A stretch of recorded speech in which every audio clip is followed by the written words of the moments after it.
আচ্ছা 5 নাম্বার কি লিখছেন? 5 নম্বর হলো আইবুপ্রোফেন। আইবুপ্রোফেন। আইবুপ্রোফেন।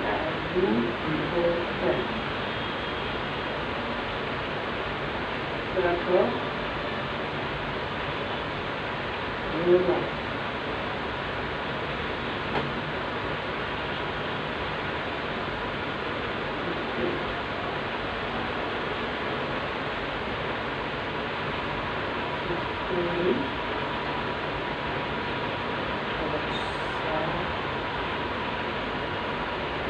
আচ্ছা বি হ্যাঁ টক্সিক এক্সআইবি। তাহলে আমরা কি পেলাম? এনএসআইডি কি?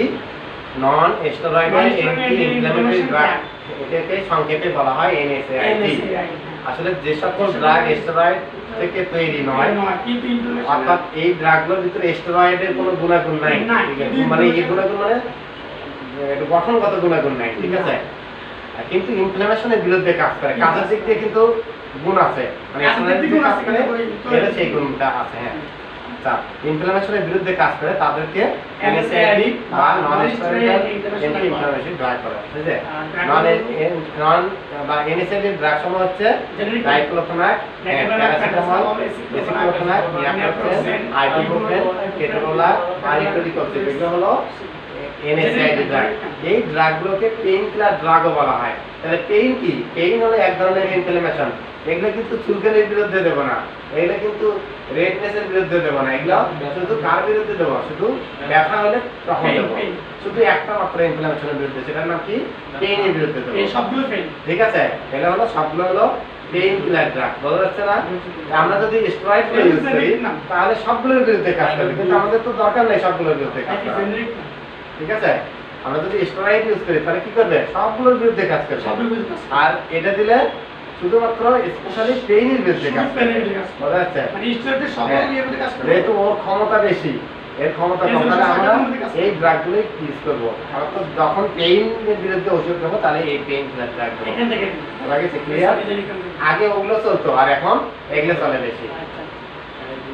ঠিক আছে, আমার একটা কথা যে কাটা কাটা বাইরে ওই ক্ষেত্রে তো ডাইক্লোফেনাকটাই বেস্ট কাজ করে কাটার ক্ষেত্রে। শুধু কাটা, এখন আমরা পেইনকে ভাগ করব, পেইনকে 3 ভাগে ভাগ করব, mild pain, moderate pain, severe pain. তাহলে এগুলো হচ্ছে, তাহলে এই কথাটা একটু লিখে রাখেন, এই ড্রাগগুলোকে পেইন কিলার ড্রাগ বলা হয়, এইভাবে লিখে রাখেন। এই ড্রাগগুলিকে পেইন কিলার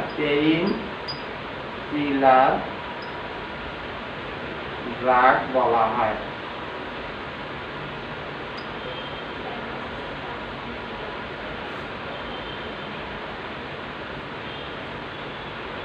কেন বলা হয়? যেহেতু এই ড্রাগগুলো পেইনের বিরুদ্ধে কাজ করে, সেটাও লেখেন। যেহেতু এই ড্রাগগুলি পেইনের বিরুদ্ধে কাজ করে,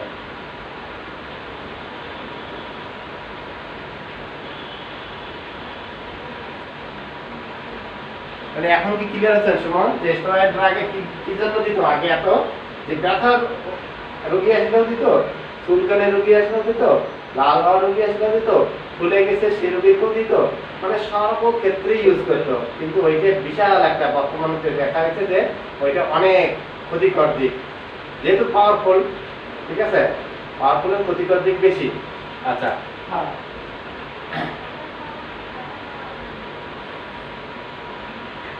এটা একদম পেইনকিলার বলা হয়। কেন বলা হয়?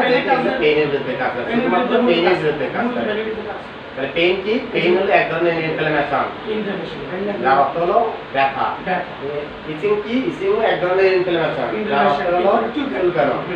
সোয়েলিং কি? সোয়েলিং হলো এক ধরনের ইনফ্ল্যামেশন, যা ফুলে দেওয়া। বলা যাচ্ছে এইভাবে ছয়টার সংজ্ঞা নিজে রাখবেন। আচ্ছা, এখন হলো পেইন ম্যানেজমেন্ট। এটা নিয়ে আজকে শেষ, অনেক হয়ে গেল কিন্তু আজকে। পেইন ম্যানেজমেন্ট,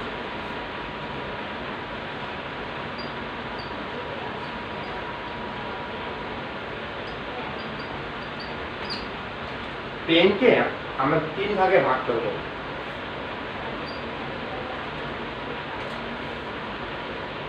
এক হলো মাইল্ড পেইন, 2 নম্বর হলো মডারেট পেইন,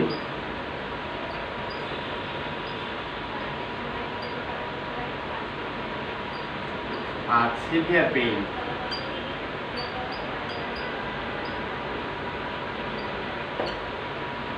মাইল্ড মানে অল্প, পেইন ম্যানেজমেন্ট। হ্যাঁ পেইন ম্যানেজমেন্ট মানে পেইন ম্যানেজমেন্ট ট্রিটমেন্ট একই কথা, কিন্তু আচ্ছা, পেইন চিকিৎসা শাস্ত্রে ম্যানেজমেন্টটা কি বলা হয় ট্রিটমেন্ট, ঠিক আছে, আর কিছুই না। ম্যানেজমেন্ট মানে ব্যবস্থাপনা, রোগী আসলে কি করে ব্যবস্থা করে না, ওই একই জিনিসই পেইন ম্যানেজমেন্ট। আচ্ছা মাইল্ড পেইন এটা হলো অল্প ব্যথা, মাইল্ড মানে অল্প, অল্প ব্যথা। এবার হলো মডারেট মানে কি, এটা হলো মাঝারি, মাঝারি ব্যথা। আর সিভিয়ার হলো তীব্র, তীব্র বা প্রচন্ড, তীব্র ব্যথা। এই 3 ধরনের ব্যথা আমরা সিলেক্ট করব। যেমন উদাহরণ যদি দেই, অ্যাক্সিডেন্ট করে যাচ্ছে, বড় ধরনের অ্যাক্সিডেন্ট, তাহলে ব্যথাটা কেমন হবে, বেশি হবে, তীব্র ব্যথা। তাহলে অ্যাক্সিডেন্টাল পেইন মানে অ্যাক্সিডেন্টের পেইন, অ্যাক্সিডেন্ট এর পেইন। তারপর দাঁতের পেইন, দাঁতের পেইনটা কিন্তু সব ম্যাক্সিমাম ক্ষেত্রে বেশি থাকে, বুঝছেন? আচ্ছা এই ধরনের পেইনগুলো যখন পাবো তাদের চিকিৎসায় কেটোরোলার অথবা ইটোরিকক্সি, মনে থাকবে কেটোরোলার অথবা ইটোরিকক্সি। কেটোরোলারটা তো অ্যাক্সিডেন্টের পেইনের ক্ষেত্রে, আর দাঁতের পেইনের ক্ষেত্রে হলো ইটোরিকক্সি। এটা দেখে দেখেন দাঁত, আর এটা হলো অ্যাক্সিডেন্ট, দুইটাই গেল কিন্তু তুমি।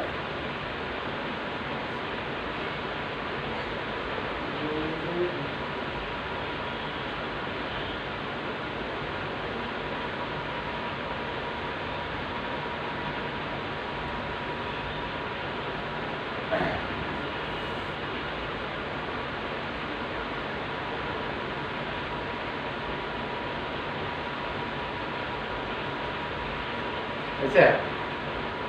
এবার হলো মডারেট পেইন, মাঝারি ধরনের ব্যথা। একদম অল্প ব্যথা দিয়ে একটা বলেন তো, যে হালকা পা ব্যথা করতেছে, হালকা মাথা ব্যথা করতেছে, এই ধরনের আছে বলতো অল্প আমার মাথা ব্যথা, কি করা যায়? তাহলে অল্প, হ্যাঁ এগুলোর ক্ষেত্রে হলো প্যারাসিটামল খায়। 1 নম্বর সাইজ হলো প্যারাসিটামল, ঠিক আছে?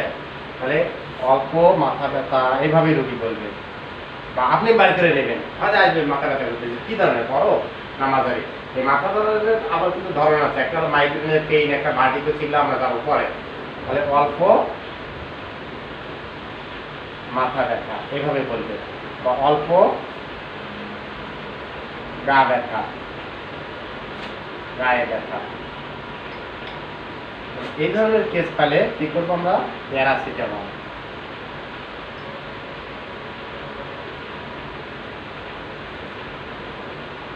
দাঁতের ব্যথা ইটোরিকক্সি, ওরা সাধারণত মেট্রোনিডাজলটাও দেয়। ও মেট্রোনিডাজল দেয় কেন?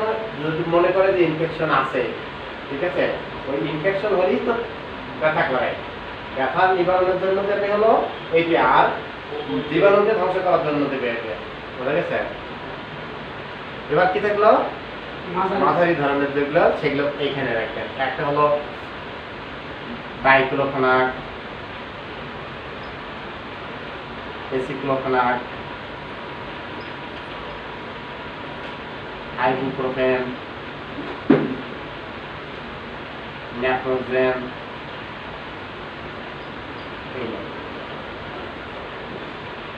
দুই একটা উদাহরণ দেন তো, কোন ব্যথাগুলো সাধারণত মাঝারি ধরনের? ওই যে লো ব্যাক পেইন, মেরুদণ্ডের যে ব্যথাটা না, ওইটা খুব পছন্দ হয় না, কিন্তু পাতের ব্যথা, হ্যাঁ এটা কি পছন্দ হয়, এটা সাধারণত মাঝারি হয়। এই আর এই যে ন্যাপ্রোজেনটা আছে, এটা হলো দীর্ঘদিনের ব্যথা যেগুলো, সেগুলো দেবেন। মেরুদণ্ডের ব্যথা, লো ব্যাক পেইন বা ব্যাক পেইন, এগুলো কিন্তু দীর্ঘদিন একদিনে হয়নি, এরকম থাকতে থাকতে থাকতে থাকতে হয়েছে, ঠিক আছে? এই জন্য এই ওষুধও দিতে হয় দীর্ঘদিন, আর সেক্ষেত্রে ন্যাপ্রোজেনটা বেশি চয়েস করবেন, ঠিক আছে? জয়েন্টের যে ব্যথাগুলো, হ্যাঁ জয়েন্ট, এখানে কি মানে সরাসরি ব্যথার ওষুধ দেওয়া যাবে? একই ন্যাপ্রোক্সিন ওই পর্যন্ত সরাসরি ব্যথা হচ্ছে ওইখানে কি লাগানোর জন্য আচ্ছা খাওয়ার জন্য হ্যাঁ খাওয়ার জন্য এখন জয়েন্ট পেইন কি জন্য হলো সেটা আগে ডাক্তার দেখি ক্যালসিয়ামও দেয় হ্যাঁ ক্যালসিয়ামের অভাবে পেইন করে সেজন্য দেয় ক্যালসিয়াম আচ্ছা ক্যালসিয়ামের অভাবে ক্যালসিয়াম গা ম্যাজ করে ক্যালসিয়াম তারপরে আর ব্যথা করে মানে ব্যথার কোনো ওষুধ দিবে না ব্যথার ওষুধ দিলে সাথে সাথে কাজ করবে আর ক্যালসিয়ামটা দিলে তখন ঘাটতি পূরণ হবে তখন আর ব্যথা করতে হবে বুঝছেন তাহলে এগুলো দেখেন ডাইক্লোফেনাক এসিক্লোফেনাক আইবুপ্রোফেন এটা কি দীর্ঘদিনের ব্যথা লেখা আছে দীর্ঘদিনের ব্যথা তখন আমরা ন্যাপোলিয়ন সাইজ করবো আইবুপ্রোফেন এটা বাচ্চাদেরও পাওয়া যায় সিরাপ এটা বাচ্চাদের জন্য দেবেন সিরাপটা লিখে রাখেন বাচ্চাদের জন্য এটা সিরাপ সিরাপ ফর্মে যেটা পাওয়া যায় সেটা মনে করবেন যে বাচ্চাদের জন্য সেফ আর এগুলো মাসেল পেইন মানে মাংসপেশিতে যদি ব্যথা হয় ঠিক আছে আর আইবুপ্রোফেন বাচ্চাদের পেইনে ন্যাপ্রোজেন দীর্ঘদিনের পেইনে মাসেল পেইন কাদের আর রিক্সা চালে যাচ্ছে সারাদিন বা কঠোর পরিশ্রম করে যাচ্ছে এই পেন ব্যথা করতেছে তখন একটা পেইন কিলার দিলেন আর একটা ক্যালসিয়ামের পাওয়ার দিলেন ভিটামিন ডি সহ হ্যাঁ ক্যালসিয়াম উইথ ভিটামিন ডি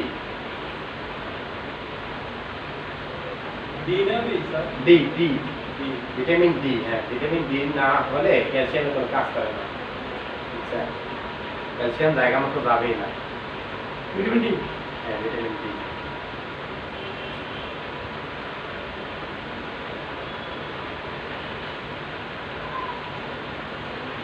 মোটামুটি সিলেক্ট করা হয়েছে যে কোনটা কোন ধরনের পেইনে দুটো উদাহরণ রাখেন এটা হলো back pain BACK back pain আর একটা হলো মাসল পেইন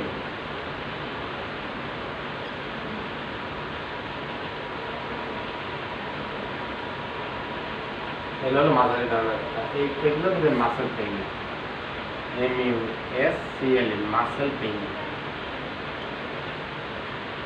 আচ্ছা স্যার এই ক্যালসিয়াম আর ভিটামিন ক্যালসিয়ামটা তো সাধারণত দুপুরে দেয় যে কোনো সময় কালি হয় আর উপরে হলো কি দুধের মধ্যে যে ভিটামিন ডি পাওয়া যায় মেইনলি হলো সূর্যের আলোর উপস্থিতিতে বুঝছেন সূর্যের আলোর উপস্থিতিতে ভিটামিন ডি তৈরি করে কে স্কিনে আমাদের স্কিনে এটা তৈরি করতে পারে সূর্যের আলোর কি থেকে তৈরি করে কোলেস্টেরল থেকে তৈরি করে কোলেস্টেরলটা ভেঙে ভিটামিন ডি তৈরি করে আর কখন সূর্যের আলোর উপস্থিতিতে ঠিক আছে দেখেন এই ভিটামিন ডি যদি তৈরি না হয় তাহলে এটা বাহির থেকে সাপ্লাই দিতে হয়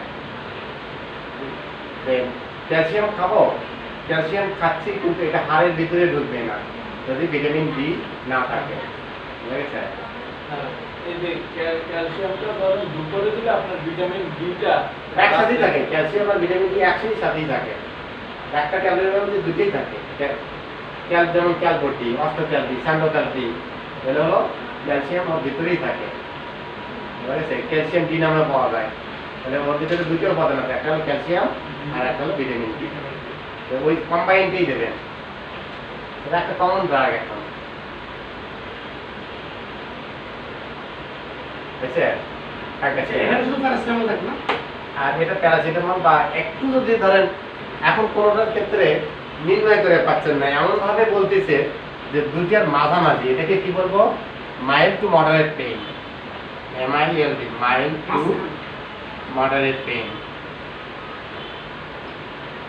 রোগী এমন ভাবে বলতেছে যে আমি নির্ণয় করে পাচ্ছি না কিন্তু আমার সিভিয়ার না তাহলে ওটাকে ধরবো আমি মাইল্ড টু মডারেট পেইন তখন কি দেবো এই যে এইখানে ডাইক্লোফেনাক এসিক্লোফেনাক এগুলো ডাইক্লোফেনাক এসিক্লোফেনাক এগুলো সাইজ করবো কিন্তু মাথাকে ডাক্তারের গ্রুপ করে দেয় কাপনে টলফেনামিক অ্যাসিড কাপনে হলো টলফেনামিক অ্যাসিড এখানে লেখি নেই আচ্ছা টলফেনামিক অ্যাসিড হলো মাইগ্রেনের পেইনের জন্য এইখানে লেখা টলফেনামিক অ্যাসিড।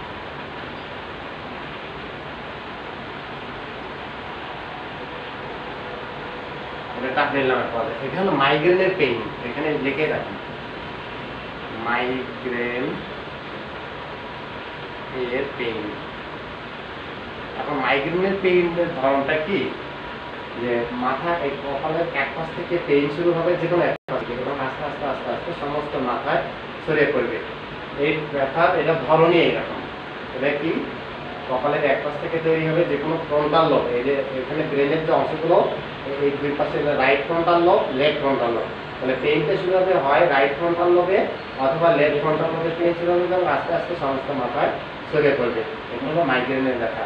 সেই ক্ষেত্রে এই টাফনেলটা দিবে, তাহলে এটা মাইগ্রেনের ব্যথার জন্য খুব ভালো। তাহলে দেখেন তিনটে ক্ষেত্রে তিনটে ওষুধ এবং সিভিয়ার পেইনে এটা তো সিলেক্টিভ ইউজ হবে, খুব বেশি ইউজ হবে না, কিন্তু বেশি ইউজ হবে হলো এই যে এগুলা ডাইক্লোফেনাক, অ্যাসিক্লোফেনাক, ক্যাপ্রোক্সেন, এগুলো বেশি ইউজ হবে।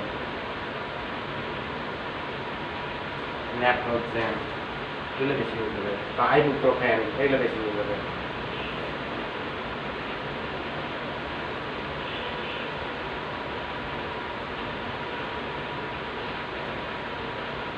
এটা বেশি করে স্টাডি করবেন, এখান থেকে অনেক কিছু পাওয়া যাবে।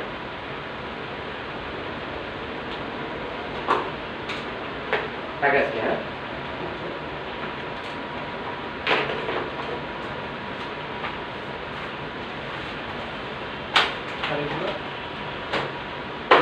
বুঝতে থাকেন, ঠিক আছে। তবে এটাই যে হুবহু হবে তা না, কাছাকাছি। এখান থেকে 80% কমন পাবেন, একদম ভালো করে করবেন, দেখে দেখে দেখে দেখে